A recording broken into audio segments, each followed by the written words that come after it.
Love, gagalit ka ba kung sasabihin ko sa yung may mga anak na ako?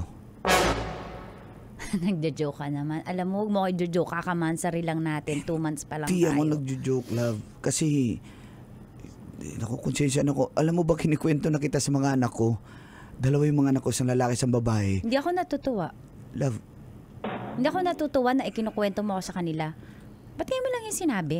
Love. Kapal ng mukha mo. Teka lang. Sama na ugali mo. So, scammer ka pala. Kala ko single ka eh. Single dad ka pala. Love. May sabit. Gagawin mo pa akong taga-alaga ng mga anak mo. Ha? Ano ako, nani? Katulong? Yaya? Ano gusto mo? Kaya mo ako hinanap kasi feeling mo, kaya kong tanggapin yung mga anak mo? Hindi siya ganun. Para lang malaman mo yung totoo, iniwan ako nung asawa ko, nag-asawa ng foreigner. Kasi abroad yun eh. Sabihin na... Ayoko ng responsibilidad. Ayoko. Hindi ako ganun. Gusto ko single yung mapapangasawa ko. Ba't ngayon mo lang yung sinabi, ha? Kasi mahal na kita. Kasi hindi na ako makikipag-break. Kala mo ganun. Ay, nagkakamali ka. Pasensya ka na. Hindi ko kaya yung ganitong sitwasyon. Nakakatawa yung mga tao talaga sa panahon na ngayon eh. Kung kailan kayo na, saka sasabihin yung katotohanan, baliktad ka naman. Dapat sinabi mo pa nung una para hindi na tayo nakarating sa ganitong katagal.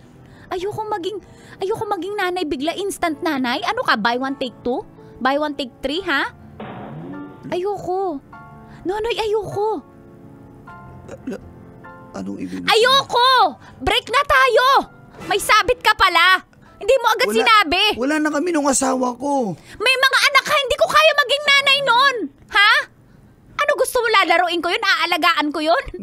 Elementary na sila. Hindi mo naman kailangan laruin eh. Ayun nga, magiging instant nanay nga ako. Gusto mo may mag-alaga sa mga bata. May tagaluto nyo, may tagalaban ng damit nila, may taga-prepare ng pagkain nila, ha? Hindi ako pinanganak, hindi ako naging magandang babae para maging instant nanay. Roxy. Kapal ng mukha mo. Ano na tayo? Ayoko na, Nonoy. Ayoko na. Niloko mo ko, manluloko ka. Hindi kita niloloko. Kaya ko nga sinabi yung totoo eh. Ngayon lang sinabi, manluloko ka.